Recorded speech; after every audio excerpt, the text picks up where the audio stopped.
So the goal of today's video is to show that the wavefront set is invariant under the application of any linear differential operator.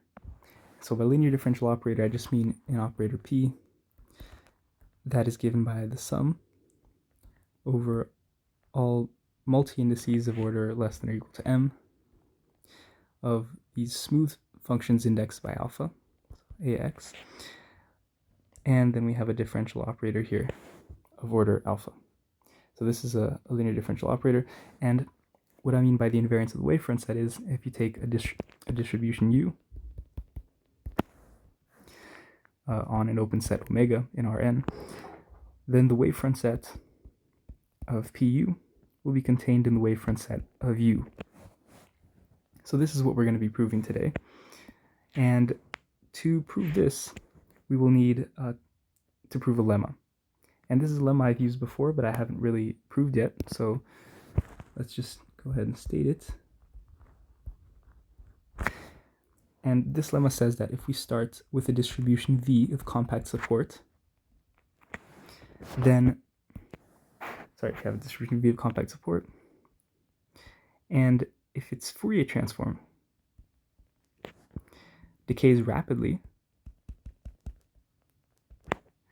Fourier transform decays rapidly for all xi in some cone in the cotangent space, some cone gamma, then for every cone gamma prime that we choose, contained in gamma and closed, so a slightly smaller cone than gamma, for any one of those that we choose, we have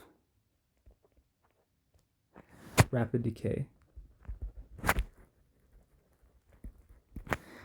of not V, but sorry, we have to not only fix a cone, but we also fix some phi cutoff function. So yeah, then we have rapid decay of, let's say, this on gamma prime for any choice of this phi cutoff function. So by cutoff function I mean that phi is identically equal to 1 on a neighborhood. Well, actually no, it doesn't even have to be a cutoff function. We're not taking this with respect to any point. So this is any phi that you choose. Okay, so this dilemma, it states if we have a distribution of compact support that is, let's say, smooth on a certain set of directions, then we can localize it, and the localization will still remain smooth in those directions. Okay, so let's prove this. So the proof goes as follows. So first let's fix a phi of compact support, and let's call this, instead of gamma prime, actually let's call it gamma 1. Okay, so, and we'll fix the gamma 1 and gamma a closed cone. Right, so the closed cone here, cone. Then, so the first thing we'll do, right, we just want to see if this decays rapidly on gamma 1 here. So the first thing we'll do is just we'll write that down. So let's write down what we want to decay rapidly, which is this guy. And by the properties of the Fourier transform, this will simply be equal to the convolution of the Fourier transforms of phi and v. So we'll have something like this. This is the convolution. I'll write phi with respect to just the free variable eta, and v like this. And now notice that here it was very important that we took v a distribution of compact support, because here we want the Fourier transform to be a function, right? So we can write the convolution as an actual integral between functions. So these two are honestly functions. And okay, so let's assume now. So now we need to start bounding this integral, right? So the first thing we can do is let's throw this 2 pi to the other side. right? Just a constant here. And now we'll take the absolute value here of both sides. And okay, so now we'll start bounding. And the strategy here will be to split this integral up into an integral in some domain, in some bounded domain, and then an integral over some unbounded domain. Right, so that'll be the strategy. And for that, we'll fix. Let's take c. For any c actually that we choose, for any c between 0 and 1, well, c is just some parameter.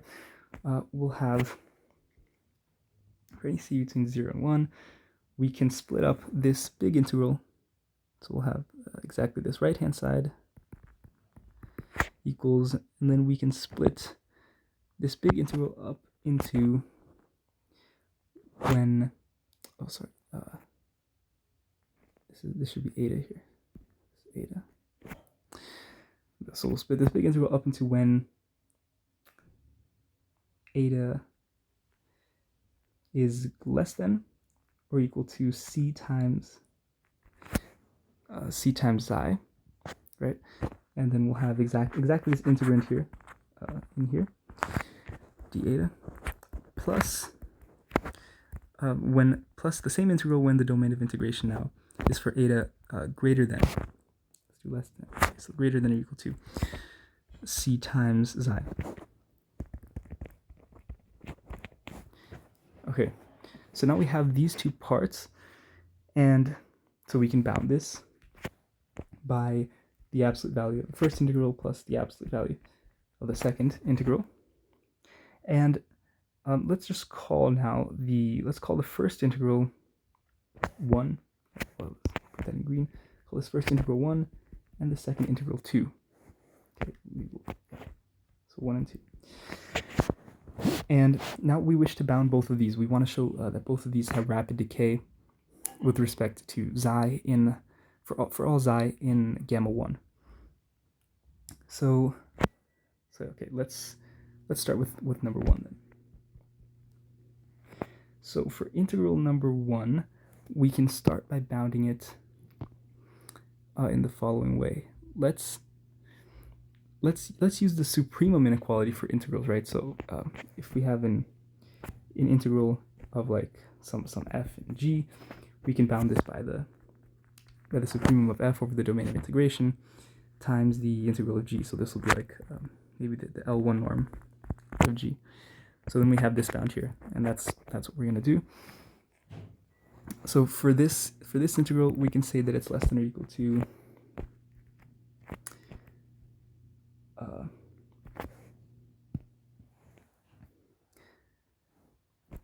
say the supremum over, so this is the domain here. We need to, okay, so our domain of integration is this, but we want to take a supremum over of v hat, but v hat is composed with this translation here by xi. So when we take the supremum composed of that translation, it ends up being the supremum over xi minus eta less than c times xi of v hat. So of v hat with respect to eta. Maybe we can take it and put this absolute value out here. Okay.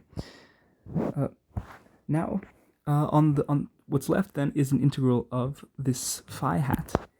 So you can pull the phi hat out, and this is the L1 norm of phi hat, right, which is a function of compact support, so it does have an L1 norm.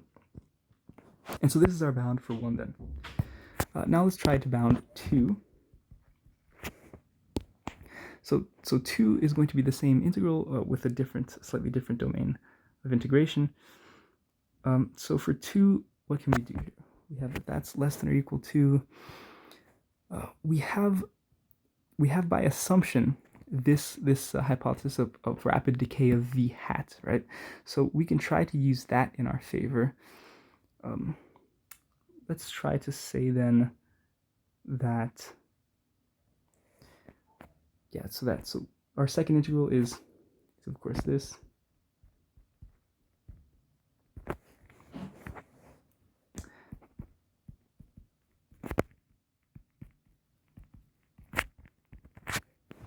And we have the rapid decay, so we can say that this is less than or equal to that same integral, this phi here.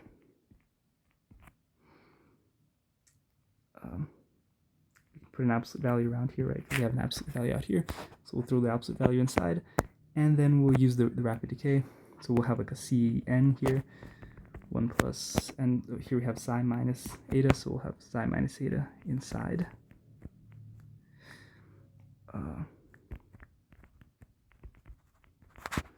Minus eta to the minus n.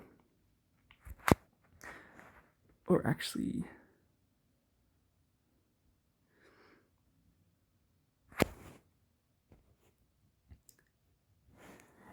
yeah, so actually we can't make this bound here because of the assumption. So our assumption was that we have this rapid decay of v hat only on gamma.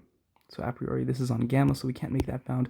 What we can do though is we can have a similar bound, and instead of having minus n in the exponent, we'll put just m, like some positive m, and that comes just from the Paley-Wiener theorem. Paley-Wiener theorem states that since v is of compact support, then v hat is of at most polynomial decay in the real directions at least. It also gives a bound on the imaginary directions if you decide to extend your Fourier transform to an analytic function, but that's besides the point. So we have this bound here by the Paley-Wiener theorem.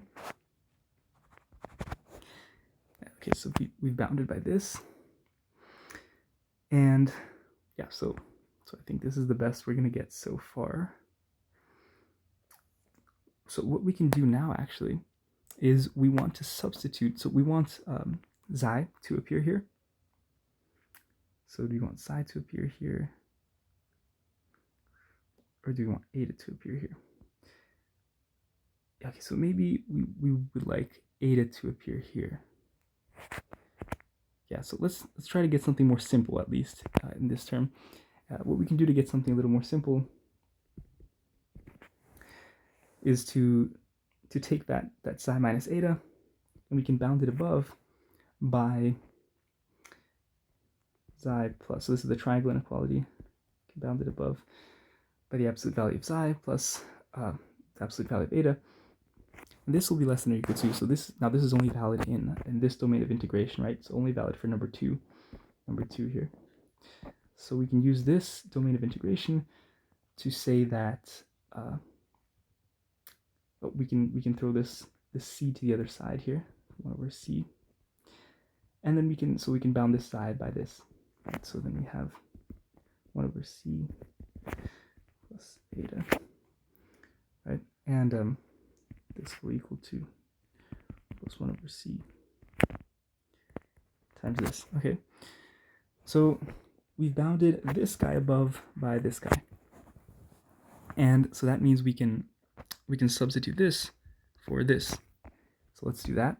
So for number 2, right, continuing our bound on number 2, we have that it's less than or equal to the integral of the absolute value of phi hat with respect to eta times some constant Cn, or sorry, put a constant Cn. Is that right?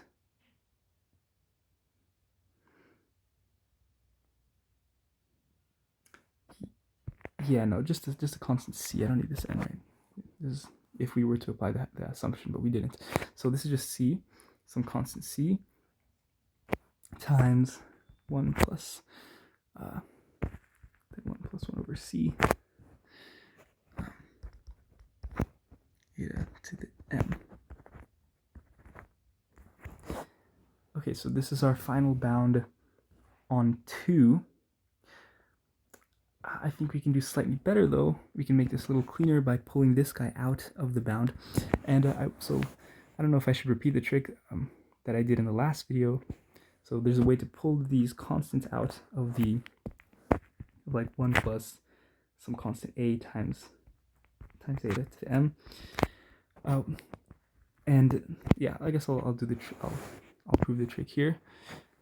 It's just you just have to expand this with the binomial expansion. So this guy here is equal to, actually I'll do the blue. This is equal to the sum from k to 0 all the way to m. And we have this coefficient here, which is the permutation, m choose k. And then we would have 1 to the m minus k, but that's just 1, so we'll omit that. And then we have 1 plus 1 over c times eta. And both of these are to the k, right? And so we want to bound this thing above, right? We want to bound this thing above by something that's a little simpler, that doesn't have these constants here, or that removes this constant from the equation, right? And so what we can do if we want to bound this above is first notice where this guy lies. So this guy is 1 plus 1 over c. C is between 0 and 1. So that means 1 over something that's between 0 and 1 is going to be some positive number greater than 1. So this is some positive number greater than 1. And so that means when we raise it to some positive power k, it only gets bigger. So what is the biggest power? What is the biggest this thing can possibly get when we range over all of our indices in the sum? The biggest that this can get is when we take 1 plus 1 over c to the m, right? Because that's the largest exponent, and so this is going to assume its largest value. So we can bound this guy above by the same sum. Sorry, but by the same sum, except we pull this guy out.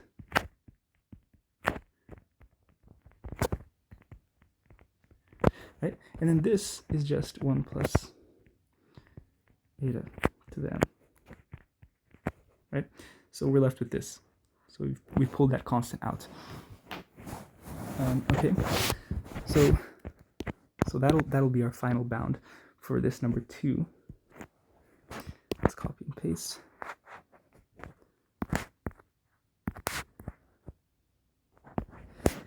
And then we can this. We'll just put c prime here, because that'll this part here will just get absorbed by the constant. So this is our final bound, I guess. And so, but this still is not rapid decay, right? We have, so for number 1, we have this bound, which is certainly not rapid decay with respect to xi. And for number 2, we have this bound here, which is also not rapid decay with respect to xi. So what can we do to fix that? Well, we're going to have to do another little arithmetic trick, some little inequalities involving numbers, and we can now fix our c, right? So before we took c between 0 and 1, and we said that everything above is valid for any c between 0 and 1. Now it's convenient to actually fix our c, and so we're going to fix our c like this. So fix now c, again between 0 and 1, but now such that if xi is in gamma 1, so this is the first time we're actually using gamma 1, and if xi minus eta is less than or equal to c xi. So this is just the condition from our domain of integration for part 1, right? So we split our integral up into something bounded and something unbounded. This is the condition that defined the bounded part. And so if we have that xi is in gamma 1 and we have this condition here, then fix c such that if we have this and this, then we have that xi is in our larger cone gamma, or sorry, that eta is in our larger cone gamma. And what this means visually, so I can do a little drawing here. we have our cone gamma 1, right? We have our cone gamma 1, and let's say our direction xi is here. And so this is xi and gamma 1. And this condition here, what this means is this just defines a ball, right? So we have a ball of all etas that are c times the norm of xi close to xi. So let's say for this xi here, c times the norm of xi is, let's say it's something like this. Right, so this radius here, c times the norm of xi. So if xi were maybe slightly above here, then this ball would be slightly bigger. But okay, so notice that this ball then, notice that any eta in this ball, so if eta we take here, this eta is in gamma 1, so obviously it's in gamma, but there are some etas that lie in the ball but outside of gamma 1. And what we're saying is that we're taking c such that this ball is small enough such that even these etas which lie outside of gamma 1 must lie inside gamma. So this was the whole point of taking our gamma 1 closed and slightly smaller than gamma. It's because we needed this little wiggle room to define this c. If we took gamma 1 exactly equal to gamma in the beginning, then our c would have to be 0. Our c would have to be 0, right? So you can think about that for a moment. And so this is just visualization of what we've written up here. And so we define our c in this way, based on this wiggle room that we have, depending on our choice of gamma 1. Okay. So now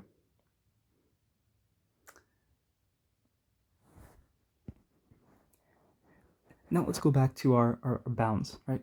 So we're going to further bound up this guy here. So we'll start with 1 again. Remember, we want the rapid decay condition to appear here. So let's copy and paste this guy.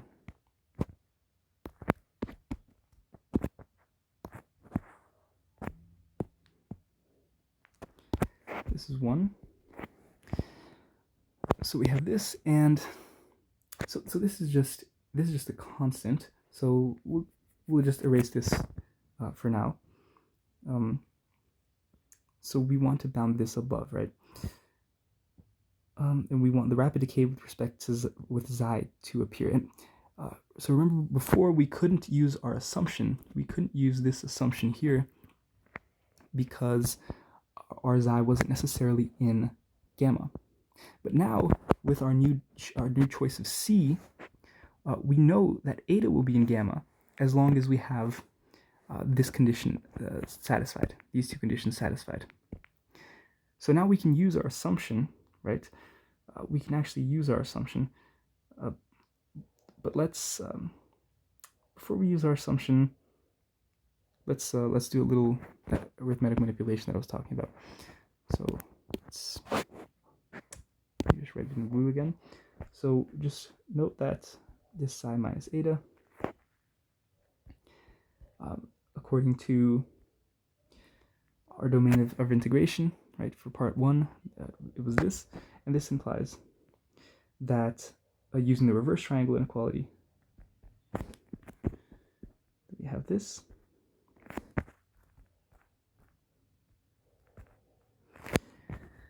Which implies if we multiply both sides by 1, right, this flips the inequality.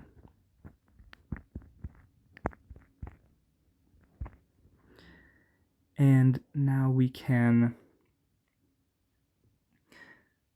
let's bring our xi to the other side. So now we have eta.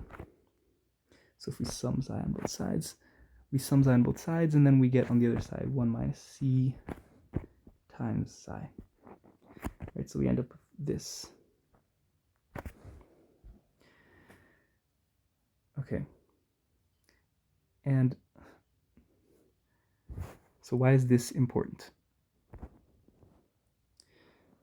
This is important because when we now substitute, so go back to this top guy here, when we substitute or bound this top guy by our rapid decay assumption, so we're assuming xi. So assume xi in gamma 1 now. Right, we'll assume xi in gamma 1. And so that means by our definition of C, and what else? And our domain of integration, right, for part 1, that eta is in gamma. So if eta is in gamma, that means this supremum here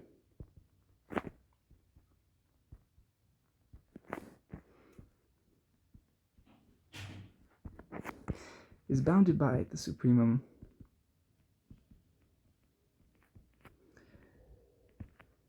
of some Cn times 1 plus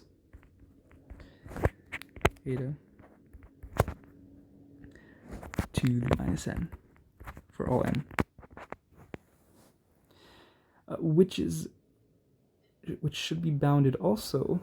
But so now we can use this guy now. We can use this guy, and so this will be bounded by this same supremum. So I'll just write sup of Cn times 1 plus. Now we'll exchange eta with 1 minus C xi. And we can do this because, see, this is smaller than eta. So if we substitute eta by something smaller than it, and then we invert it, right, we have this minus in the exponent, then we'll end up with something larger. And so we won't ruin the bound. Okay, so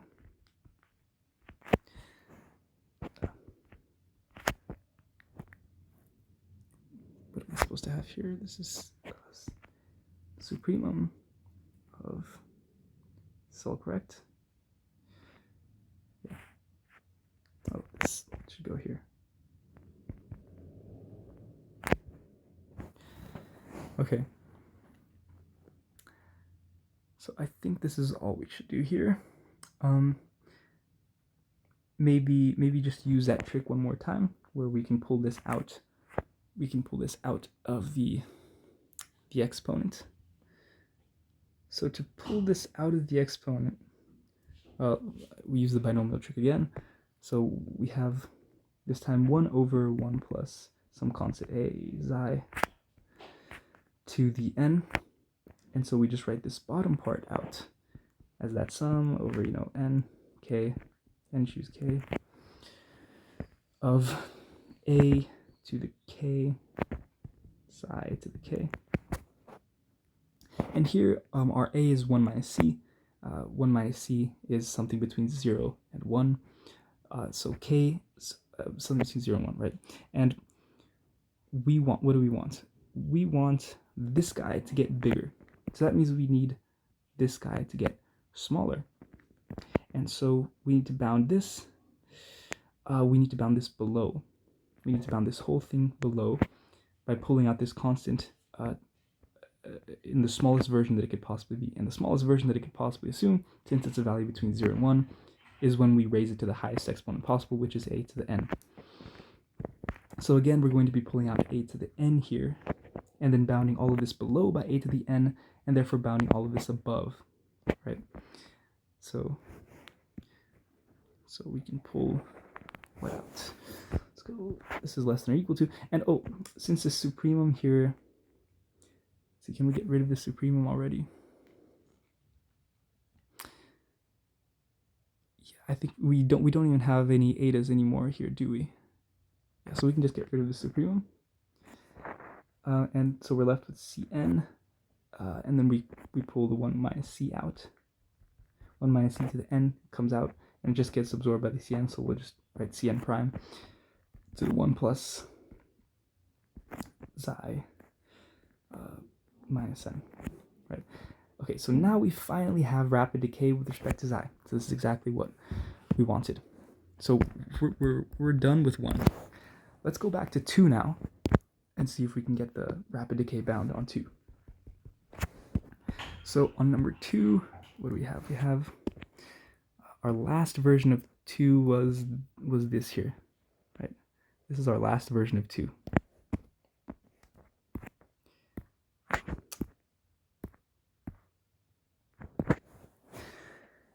Okay, So what can we do here? So this integral actually, the domain of integration here was, what was it again? It was eta less than or equal to, was greater than or equal to, right? C times I. So this is the unbounded region. And so we don't, whereas this guy doesn't apply, right? This little thing here, these two conditions, so that eta remains in gamma, doesn't apply anymore because we needed this. And we don't have it anymore, but that's okay. We can still do something probably. So what can we do here? Well, okay, so for this we can, so remember that this is a C infinity C function, right? This is a test function. And so the Fourier transform is as good as it can possibly be in terms of decay. So by the Paley-Wiener theorem, again, we can bound this on any cone. So we don't depend on eta being in gamma. We can use the Paley-Wiener theorem to get this bound here. We can bound that guy by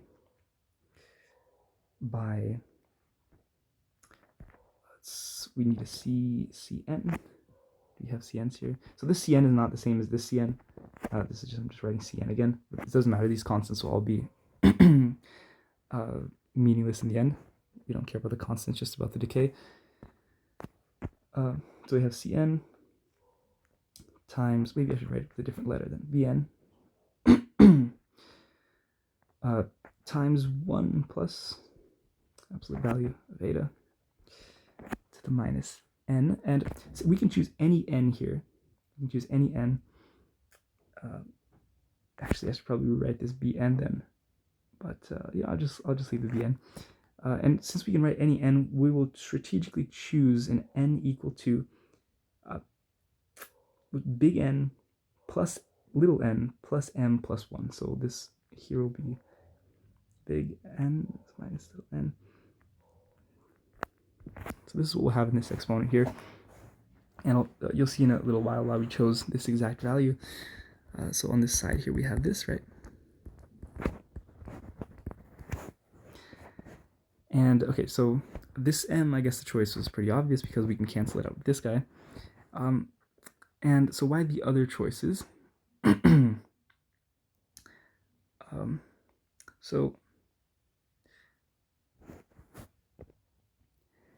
So the first thing we can do here actually is, let's just rewrite this. Bn, and then we'll have 1 plus eta minus n, and we'll have 1 plus eta minus n minus 1. For this one here, we can use this condition that defines the domain of integration to substitute this eta with c times psi. And then for that reason, we can pull it out of the integral, since the integral is with respect to eta. So we can actually bound this above by 1 plus psi to the minus n. We can pull this bn out also. And look, this is exactly what we wanted. We wanted the rapid decay, right? And to the right-hand side, we have the integral of 1 plus eta to the minus n minus 1 dn. And this is just a constant which gets absorbed by bn. This is perfect. And so why did we choose this this little remaining part of the exponent here, right? So we chose it because n is the dimension of the space, and so n is the dimension of omega. And the worst case that we can possibly have here is that omega is of dimension 1. And even if n is of dimension 1, then this whole thing evaluates to minus 2. And that would mean that this integral would converge. Right? If we didn't have this minus 1 here, for example, then over here we just have minus 1, and we wouldn't have certainty of the convergence of this integral. So we just included the minus 1 there for as a precaution, so the integral converges. And so we actually have that this is a constant. Okay, so we now have rapid decay of both 1 and 2. The only thing that's left to do now is to join 1 and 2 and see if we can get rapid decay of their sum, right? So in the beginning, so we wanted rapid decay of 1 plus 2, and 1 turned out to be this.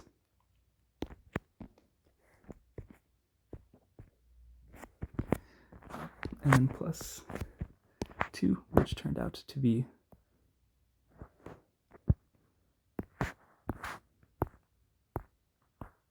this. And so this is a constant which gets absorbed by Bn, so Bn prime. And so this is bounded above by simply Cn. Oh, so we just have Cn plus Bn. So this is our new constant, and then we have 1 plus psi to the minus n, which is what we wanted. So we might have lost some constants along the way, so for example, where is it?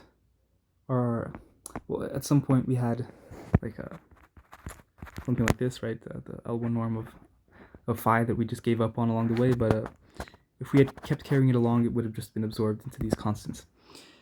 So we do have the rapid decay that we wanted, and that proves the lemma, right? That proves the lemma because in this last step, we didn't depend to get this rapid decay. I'm pretty sure this rapid decay is valid everywhere, right? So on part 2, so to estimate this part 2 here, we use the Paley-Wiener theorem, right, to get this, and so we have rapid decay for any direction eta, right? Not just eta and gamma. The only time we actually used the gamma 1 was in gamma was to define our C, which we used in this bound, in bound number 1. We had to assume that xi was in gamma 1. Okay. So now, right, back to the topic of the video, which was we wanted to show that the wavefront set is invariant under the application of any linear differential operator. So let's do that, and we can split this up into. Oh, actually, there's a nice way to enunciate this proposition. So I'll do that here. The proposition is that linear partial differential operators are micro-pseudo-local. This might be the title of the video because this word is so cool. Some people call it just micro-local, which means what I said above. The wavefront set is invariant under the application of the differential operator. And so we can split this up into, so we can first prove that if A is a smooth function, then the wavefront set of AU, where use just any distribution, is contained in the wavefront set of U. And then we can prove that if alpha is any multi-index, then the wavefront set of the derivative of U of order alpha is contained in the wavefront set of U. If we prove these two, then it's over, because if we have any two distributions, let's say f and g, then the wavefront set of f plus g is contained in the wavefront set of f united with the wavefront set of g, right? So then this proves it, because any linear differential operator is just a sum of these guys, right? So it's a composition of a differential operator with the multiplication by a smooth function, and then we just sum a bunch of those guys together. And since we're summing a bunch of those guys together for the same u, right, we just end up with a wavefront set of u. Just end up with a wavefront set of u here, right? So this is equal to the wavefront set of u. Okay. So we're done if we prove these two then. So let's prove one first.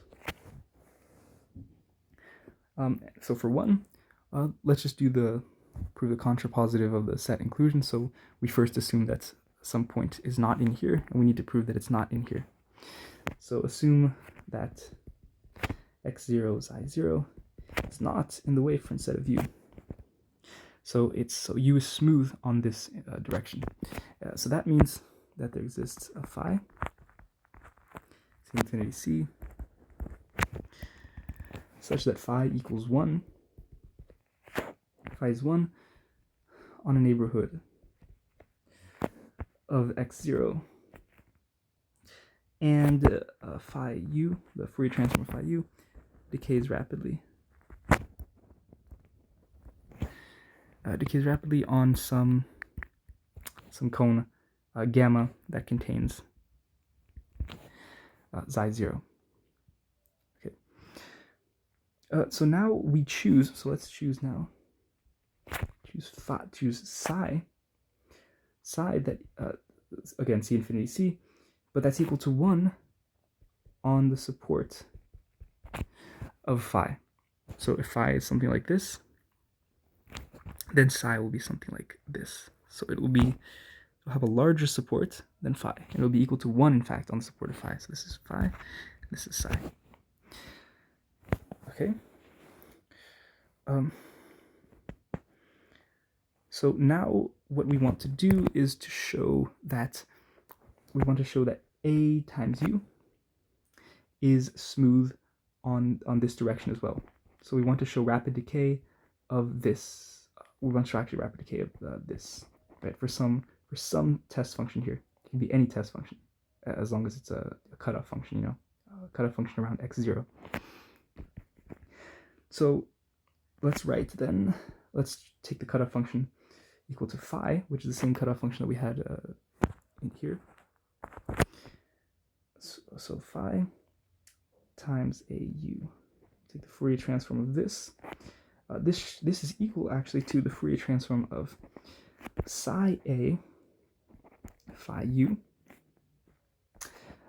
because if we multiply by psi, remember psi is equal to 1 on the support of phi, and it doesn't really matter what happens to this function outside on the intersection of the supports of any of these functions, because that's where this function is 0.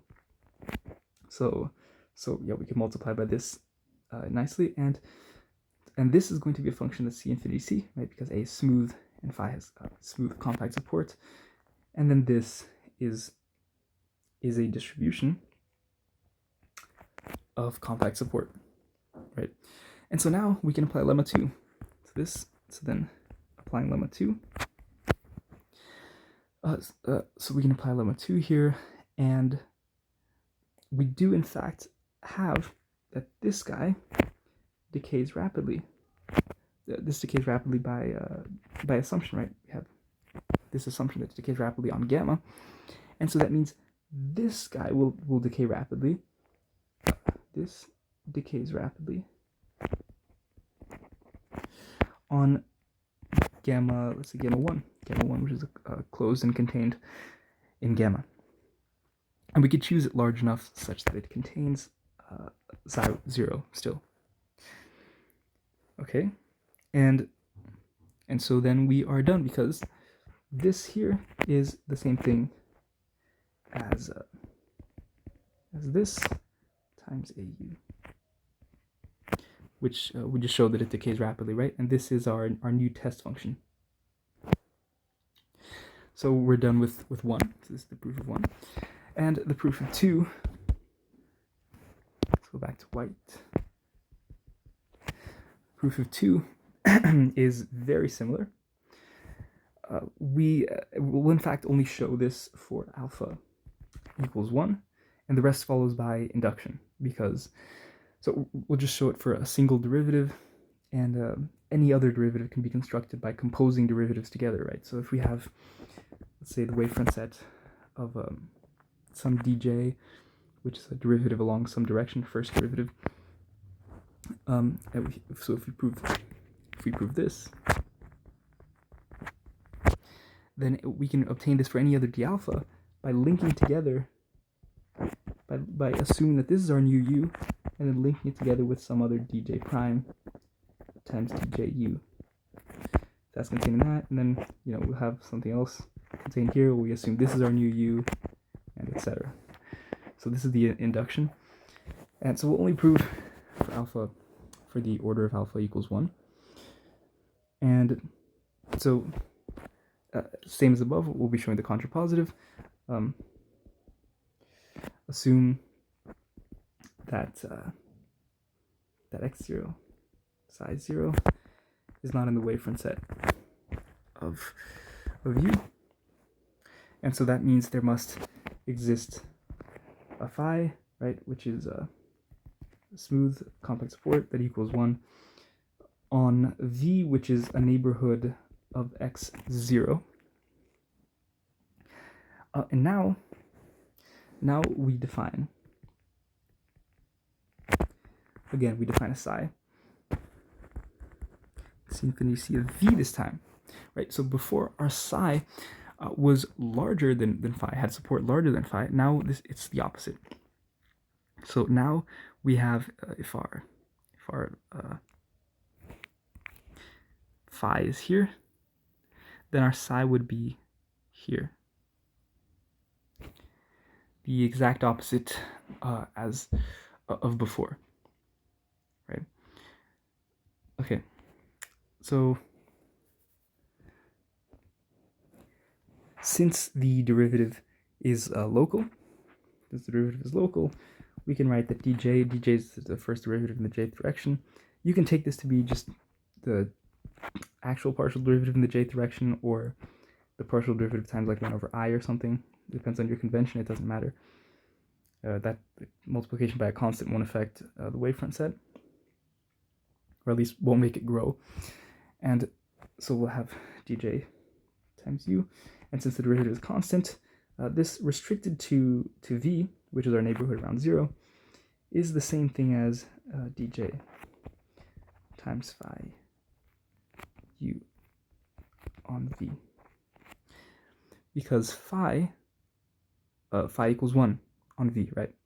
So phi equals 1 on v, and so this is just the same on v because the derivative is local. You calculate its value on a point is only based on its value on a neighborhood, an arbitrarily small neighborhood around that point. So we have this, and then this implies, since it's local, we can multiply it by multiply both of these sides by psi, because its support is in v. So both of these are the exact same in v. We multiply it by the same function which has support in v.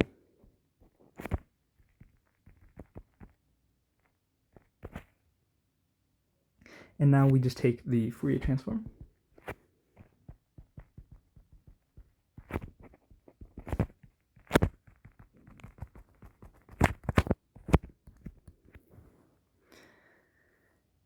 And we can now, let's see if we can plot, so what do we actually want to show?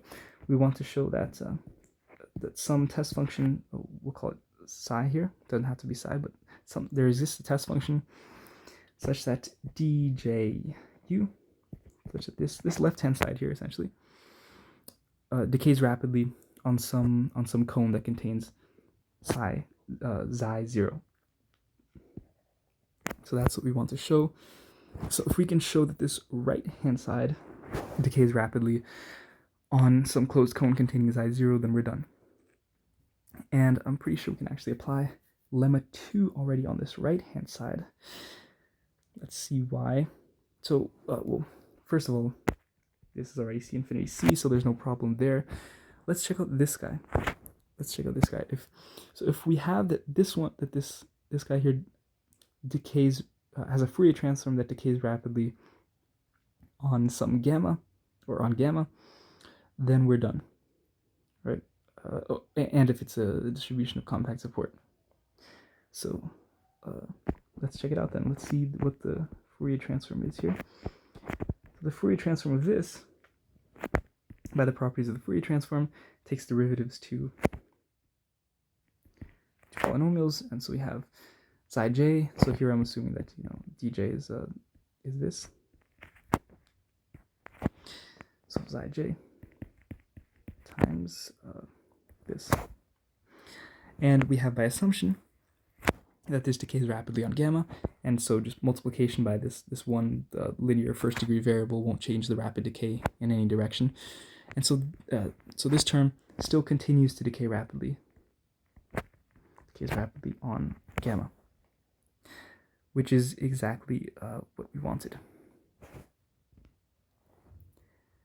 But this still doesn't mean we can apply lemma 2, right? We also need this to be a distribution of compact support, but notice that it actually is, because this is a distribution of compact support, right? So this is just the derivative of a distribution of compact support. So this is in fact compact support, and we have the rapid decay of this in gamma, and so that means we can choose a gamma 1 in gamma closed cone, such that size 0 is in gamma 1, such that we have rapid decay of this left-hand side in gamma 1. And that means we are finished with both 1 and 2, and we have proved that linear partial differential operators are all micro-pseudo-local.